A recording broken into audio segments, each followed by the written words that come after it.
बड़ा अपडेट हमको मिल रहा है। सुप्रीम कोर्ट में सुनवाई जारी है। दिल्ली से बड़ी खबर, पंचायत और निकाय चुनाव जो लंबे समय से मध्य प्रदेश में अटके पड़े हैं, इस मामले में सुप्रीम कोर्ट ने फैसला सुरक्षित रख लिया है। सुनवाई पूरी हो गई, फैसला सुरक्षित रखा है।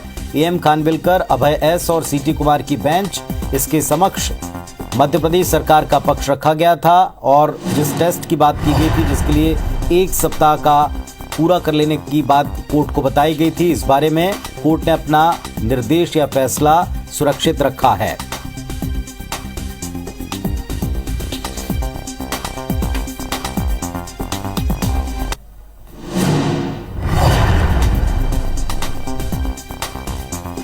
तो इस वक्त एक बड़ा अपडेट आपको दे रहे हैं दिल्ली से। सुप्रीम कोर्ट में पंचायत और निकाय चुनाव को लेकर के जो याचिकाएं लगी हुई थीं, क्यों चुनाव नहीं हो पा रहे पंचायत और निकाय चुनाव, ओबीसी आरक्षण जिसमें एक बड़ी रुकावट है, इस पर कोर्ट ने हैरानी जताई थी। सुप्रीम कोर्ट ने मामले में मध्य प्रदेश सरकार का पक्ष सुन लिया है। एम खानविलकर, अभय एस और सीटी कुमार, ये बेंच है, ट्रिपल बेंच, और इसके बाद तर्क सुनने के बाद में अपना फैसला सुरक्षित रखा है।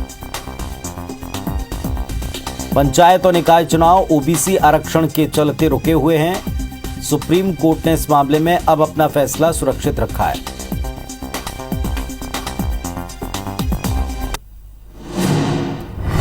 तो एक अहम मसला है, प्रदेश में लंबे समय से निकाय चुनाव रुके पड़े हैं और जैसा हमारे सहयोगी कुछ देर पहले हमको बता रहे थे, मध्य प्रदेश सरकार की तरफ से पक्ष रखा गया और सुप्रीम कोर्ट ने ओबीसी आरक्षण को लेकर जिस टेस्ट की बात की थी, उसे 1 सप्ताह में पूरा कर लेने की जानकारी कोर्ट को दी गई है।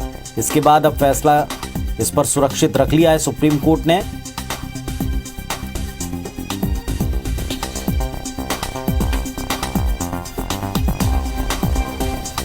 तो पंचायत और निकाय चुनाव को लेकर फैसला सुरक्षित रखा है सुप्रीम कोर्ट की ट्रिपल बेंच ने। देखना होगा कि क्या और किस तरह का निर्देश सुप्रीम कोर्ट ओबीसी आरक्षण के मसले पर राज्य को देता है।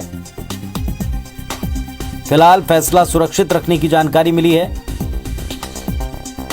सुप्रीम कोर्ट ने चुनाव को लेकर फैसला सुरक्षित रखा है। पंचायत और निकाय चुनाव को लेकर राज्य सरकार ने अपना पक्ष इस ट्रिपल बेंच के समक्ष रखा था।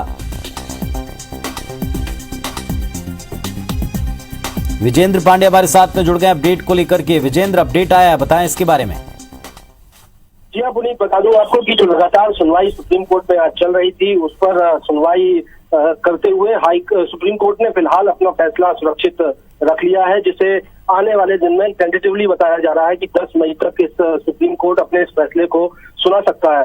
मुख्यतः आज मध्य प्रदेश सरकार की ओर से सॉलिसिटर जनरल तुषार मेहता की ओर से पक्ष रखा गया और ये कहा गया कि मध्य प्रदेश में पिछड़ा वर्ग आयोग ने डेटा जो है वो कलेक्ट किया है और उसे रिपोर्ट भी किया गया है।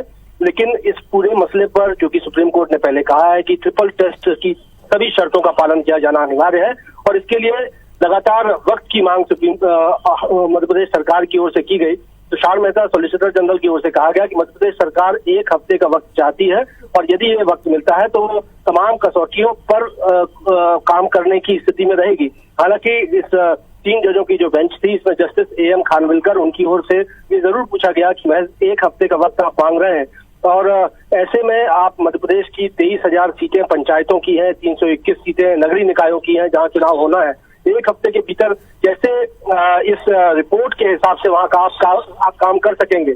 सरकार की ओर से कहा गया कि लगातार इस पर काम किया जाएगा और फिलहाल मोहलत दी जाए। सुप्रीम कोर्ट ने फिलहाल सरकार के जवाब को रिकॉर्ड पे लिया है और अपना आदेश जो है, अपना फैसला जो है वो रिजर्व कर लिया है, सुरक्षित रख लिया है। माना जा रहा है कि 10 मई को सुप्रीम कोर्ट अपना ये फैसला सुना सकती है और तब साफ होगा कि मध्य प्रदेश में निकाय चुनाव और पंचायत के चुनाव कब होंगे और क्या ये ओबीसी आरक्षण के साथ हो पाएंगे या नहीं। चलिए, तो एक बड़ा फैसला 10 मई को आ सकता है क्योंकि सुप्रीम कोर्ट ने ट्रिपल टेस्ट की शर्त को अनिवार्यता के साथ लागू करने के लिए कहा है कि अगर आप ओबीसी आरक्षण चाहते हैं तो ट्रिपल टेस्ट के साथ ही जाएं और इसके लिए 1 सप्ताह की मोहलत मांगी है। फैसला सुरक्षित रखा है। देखना होगा कि 10 तारीख को इस पर क्या फैसला आता है।